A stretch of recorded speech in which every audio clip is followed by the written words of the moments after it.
bawat pagdiriwang ng Araw ng Kalayaan, muling binubuhay ang mga kwento ng katatagan ng sambayanang Pilipino. Balikan natin ang mahalagang pangyayari na humubog sa ating kalayaan. Noorin natin to. Sa bawat pagwawagayway ng ating bandila, sumisigaw ang kasaysayan ng bansang hindi kailanman sumuko. Isang bansang dumaan sa mahabang panahon ng pananakop, ngunit muling tumindig para sa kalayaan.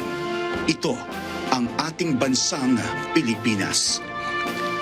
Noong una, ang Araw ng Kalayaan ay ipinagdiriwang tuwing July 4, kasabay ng American Independence Day. Ngunit napagtanto ng bansa na ang tunay na diwa ng kalayaan ay dapat ipagdiwang sa araw na ipinahayag mismo ng sariling mamamayan. Sa Kawit, Cavite, noong June 12, 1898, ipinahayag ni dating Pangulong Emilio Aguinaldo ang kasakilan ng Pilipinas mula sa higit 300 taong pananakop ng mga banyagang Kastila. Bilang bahagi ng selebrasyon, unang tinugtog ang komposisyon ni Julian Felipe, ang Marcha Nacional Filipina na ngayon ay kilala bilang ating pambansang awit na Lupang Hinirang. Sa araw na ito rin, unang iwinagayway ang pambansang watawat ng Pilipinas. Kaya noong 1962, sa bisa ng Presidential Proclamation ni dating Pangulong Diosdado Macapagal, opisyal na inilipat ang pagdiriwang ng Araw ng Kalayaan tuwing June 12. Ito ay pinagtibay sa ilalim ng Republic Act No. 4166 noong 1964 bilang pagkilala sa tunay na diwa ng ating pagiging malaya. Gayunpaman, kinilala bilang Filipino-American Friendship Day ang ika-4 ng Hulyo. Ang Independence Day ay hindi lamang selebrasyon. Paalala ito na ang kalayaan ay ating ipinaglaban.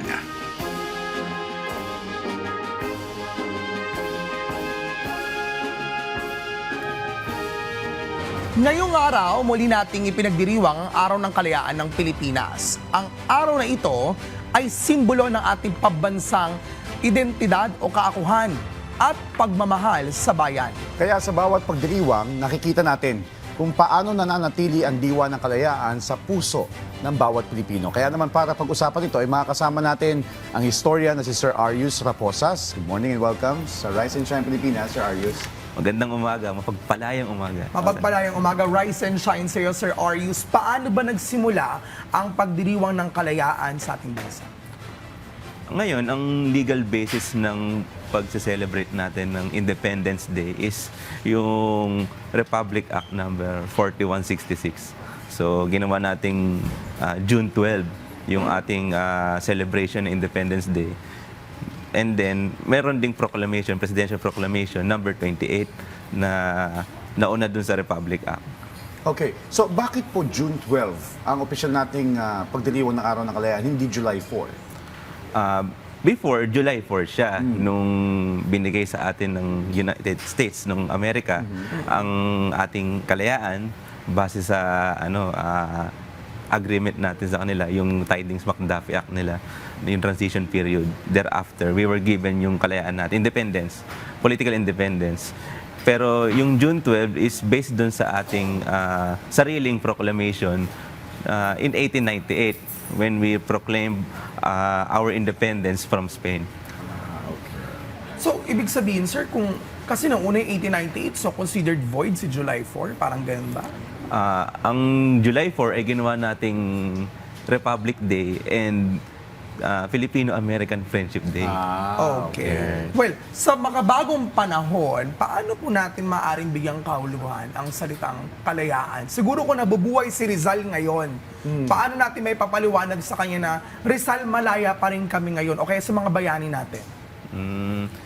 Ngayon kasi parang baka ambiguous or vague yung pinaglalaban ng mga bayani, yung mga nauna sa atin.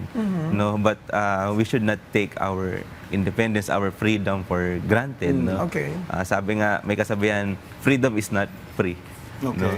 So, ibig sabihin, merong talagang sakripisyo, merong alay para magkaroon ng paglaya. Okay. Para naman sa mga ka-RSP natin, paano nila may papakita yung diwa ng kalayaan in terms of pang-araw-araw nilang buhay? Kasi ano din we also interpret ngayon kalayaan natin sa gutom, for example, kalayaan Okay. natin sa sakit, no? Kalayaan nating mag-travel, no?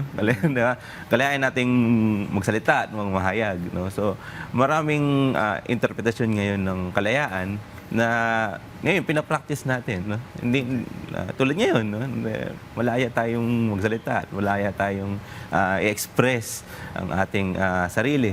So, we should not take it for granted, and yung mga ipinaglaban ng ating mga bayani, ng ating mga ninuno ay may pagpapatuloy natin, no, sa pag-alala sa kanila at sa pagsasabuhay ng kanilang mga ideas, ng mga pinaglalaban nila.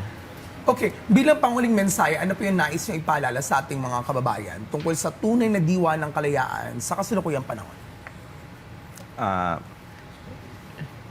Yung saysay ng ating Independence Day, no, na yung pagiging malaya ng Pilipinas, maraming mga bansa, lahat ng bansa siguro na nagkaroon ng tinatawag nating dignity of self-governance, no, ay binavalue kung ano yung naging laban nila, ano yung naging struggle nila para ma-achieve yung ganitong estado, magkaroon ng sariling bansa, magkaroon ng sariling pamahalaan, and magkaroon ng kalayaan na to chart their own destiny, their own nation. So, kung ating sa moving forward, no, sa darating pang mga panahon, wag natin makaligtaan, wag natin makalimutan, bagkus ay lalo pa nating paigtingin ang ating pagiging makabayan, no? Ang pagmamahal natin para sa ating bayan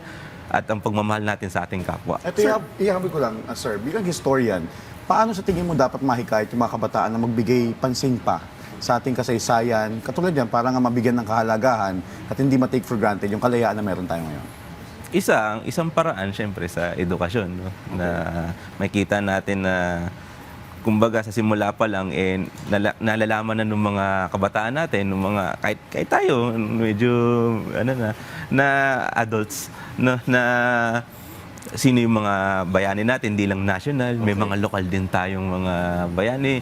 At yung mga bayani natin hindi lang limited sa political na bayani, no? Hindi lang mga politiko ito at mga statesman, kundi ay mga cultural heroes, may mga scientific heroes, and so on. Okay. On that note, maraming salamat po sa pagbabahagi ng oras at kaalaman sa amin. Sir Arius Raposa, thank you so much. Maraming salamat po.